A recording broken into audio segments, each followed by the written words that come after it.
There is this strange modern trap that we all kind of fall into. Oh, the viral prompt trap. Yeah, exactly. Yeah. You find this viral master prompt online, you copy it, paste it into an AI, and for like exactly 5 minutes, you feel like an absolute genius. Right, because it looks so complex. But then you read the output. I mean, it's grammatically perfect, it's highly structured, but you realize it sounds absolutely nothing like you. Yeah, it sounds like a machine doing a really cheap impression of a marketer. It's the ultimate trap, right? We're effectively outsourcing our thinking. We use a template built for someone else's brain, and then we wonder why the result feels so hollow. Well, welcome to today's deep dive. We are taking a completely different approach to AI today. A much better approach, honestly. I think so. The mission is simple, but pretty ambitious. We want to move past those generic plastic-sounding outputs. So we're going to deconstruct how to build a personalized, highly specific master prompt from the ground up. I am really excited to get into this. If you follow this process, it genuinely becomes a build once, use forever system. It completely solves the biggest headache in modern content creation, which is just, endlessly staring at a blinking cursor, trying to make the AI sound human. It really is a massive headache, and I'll be completely vulnerable here. I mean, I still wrestle with prompt drift myself. Oh, we all do. Even with custom instructions, I'll be working on a script, and suddenly the AI just kind of wanders off into this generic internet speak. Using words like delve or game changer. Right. So to fix this, we need to completely rethink our tools. We all think we know what a master prompt is. Usually it's just a giant block of text we bought from some guru. But how would you actually define it practically? I'll give you the absolute tightest definition. A master prompt is a reusable template that guides AI consistently. So it's not a magic spell. It's an architecture. Exactly. A strong master prompt has a really rigid 6-part architecture. If you miss even one of these parts, the AI loses the plot. It just starts making things up. Yeah, it starts guessing. Yeah. And when an AI guesses, it defaults to the mathematical average of the internet, which is boring. So let's build this architecture. What is the absolute foundation, the very first piece? Part 1 is the role. You have to define the specific specialist the AI is supposed to be. Okay. Without a role, the model just defaults to a polite, hyper-generic assistant. But wait, I've tried giving it a persona before. I'll say, act like a professional writer, and the output still sounds like a caricature. It gets overly dramatic. Because professional writer isn't a specific role. I mean, it's way too broad. A weak role creates a weak output. A strong role gives the AI a very specific worldview. So instead, you tell it, you are a YouTube scriptwriter. You specialize in tutorial hooks for non-technical audiences. And these audiences are highly skeptical of big, flashy promises. Oh, wow. That's fascinating. You're not just giving it a job title, you're giving it a philosophy. Right. You're giving it real boundaries. But even if it knows exactly who it is, it's still sort of shouting into a void if it doesn't know who's listening. Yeah. Which I assume brings us to part 2. It does. Part 2 is context. This is where you describe the audience's mindset. And this is where most people fail, actually. Because they just list demographics. Exactly. They say, my audience is millennials who live in cities, which gives the AI almost nothing to work with emotionally. Right. True context is about mindset. You need to list their distrusts. You need to list their actual desires. How does that look in practice, though? You'd say something like, you're writing for solo business owners age 30 to 50. They have tried AI tools before and were deeply disappointed. That's very specific. Yeah, and you add, they are extremely short on time. They want a specific, actionable result, not a vague promise. That really grounds the whole interaction. No fluff allowed because the audience just won't tolerate it. So we have the role, we have the context. What's the third pillar? Part 3 is the objective. You have to state the exact format, the exact length, and the precise purpose. You never just say, help me write a video intro. No, never, because it'll give you a 3-page essay. Exactly. You say, write the opening hook for a 10-minute YouTube tutorial. It must be spoken in under 30 seconds. You leave absolutely zero room for the AI to guess the container it's filling. Which leads perfectly into part 4. And the source material highlights this as the most critical step. Constraints. This tells the AI what to actively avoid. Yes. You have to block the bad patterns explicitly. Language models are basically prediction engines, right? They predict the next most likely word. If you don't build a fence, they will wander into the most highly probable and therefore overused vocabulary. I have a theory about this, actually. Copying someone else's master prompt without understanding these constraints is It's like wearing someone else's prescription glasses. Oh, that's a good way to put it. It's perfectly focused. It's just not focused for your eyes. You're adopting their boundaries, not your own. But let me ask you this. Why are constraints the part that most people completely skip, yet they're the most vital? Because without them, the model defaults to those hyped up words like game changer or revolutionary. Explicitly blocking bad patterns forces good ones to appear naturally. So telling the AI what not to do is the real secret. Absolutely. It clears out the weeds. Yeah. When you forbid the AI from using generic buzzwords, it actually has to think computationally, to find a more creative, precise way to express the idea. So we've blocked the bad habits. What is part 5? Part 5 is examples, and this is your biggest lever for quality control. People think they need to feed an AI 50 examples for it to learn. Yeah, they just dump data into it. You really don't. Quality matters so much more than volume here. 2 incredibly strong, perfectly calibrated examples are all you need. We'll dig into exactly how to find those examples in a minute. Yeah. But let's finish the architecture. What's the 6th and final piece? Part 6 is the output format. You tell the AI exactly how you want to read its response. If you don't do this, it will just dump a huge wall of text on you. Right. It gives you that standard bulleted list with emojis that screams, I use ChatGPT. Exactly. So you control the format. You say, provide 3 distinct hook options. For each option, give me the full script. Below the script, identify the specific emotional trigger you used. And finally, state the specific promise made to the viewer. That is brilliant. It forces the AI to show its work. Like, it has to justify its own writing against the psychology of the audience. And it makes evaluating the output so much faster for you. Okay, so we have this beautiful, pristine framework. Role, context, objective, constraints, examples, output format. But right now, it's just an empty shell. A framework needs data to actually run. How do we fill this empty architecture with reality? This is where we introduce the tool stack. And the best part is, it's completely free. The core engine we're going to use is NotebookLM. Yeah. We'll use Google Docs just to store our text. And we'll use a platform like Medium for psychological theory. I want to stop right there. Why NotebookLM specifically? I think a lot of people listening are probably wondering, why not just build this in ChatGPT or Claude? Why learn a whole new interface? Because of how NotebookLM is engineered, it operates as a closed system. It uses a technique called source grounding. Meaning what, exactly? When you ask it a question, it doesn't search its entire massive generic training data. It only reads the specific documents you upload to it. So it literally cannot wander off into the broader internet. Exactly. It completely eliminates that generic internet drift. It is legally bound, so to speak, to only use the reality that you provide. That is a really crucial distinction. Okay, so we need to provide it with reality. How do we actually gather this data? Walk me through step 1. Step 1 is manual data collection. You have to get your hands a little dirty here. You go to YouTube. You search for your specific niche. Let's say your niche is email productivity tips. Okay, I search that. I get a million results. Right. So you filter those results by this year, so the data is fresh. Then you sort them by view count.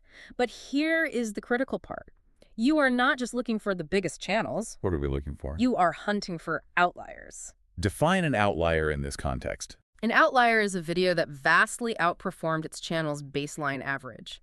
Imagine a channel with 2,000 subscribers. Usually they get 500 views a video. But suddenly, one video has 50,000 views. That means the algorithm didn't push it based on channel reputation. Yeah. It pushed it purely because the thumbnail and the hook were mathematically undeniable. Spot on. That specific hook broke through the noise. It is pure, concentrated signal. And it's deeply worth studying. So you find 10 to 15 of these true outliers. And what's the actual process of capturing them? It's very analog. You literally watch the first 30 seconds of each outlier video, you transcribe the spoken hook, and you paste that text into a Google Doc right next to the video's title. So now I have a document filled with the raw, proven text of what actually works in my niche. Yes, but here's the crucial twist that makes the system brilliant. You don't stop at the YouTube hooks. Well, You open a new tab, go to Medium or a similar platform. You find 2 or 3 highly rated articles on human psychology or advanced copywriting principles.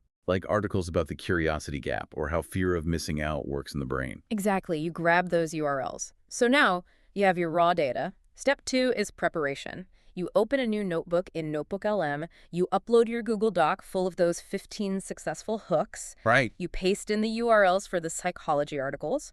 And finally, you paste in the blank text of that 6-part Master Prompt Framework we just went over. I really love this approach. It anchors the language model entirely in empirical evidence.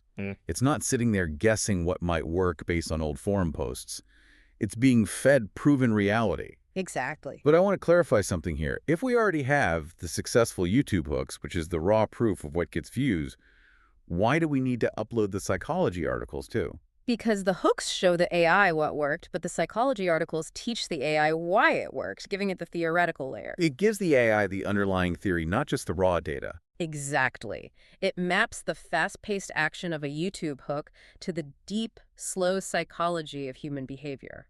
It learns that a specific pause in a sentence isn't just a pause, it's a tension-building mechanism. Mid-roll sponsor, read placeholder. Okay, so let's visualize this. We have our raw materials locked inside NotebookLM. We have 10 to 15 outlier hooks. We have deep psychology articles. We have this 6-part framework. It's a massive wall of text. It is a lot of text. Yeah. How do we synthesize all this without spending an entire week analyzing it ourselves? This is where the magic really happens. Step 3 is pattern analysis.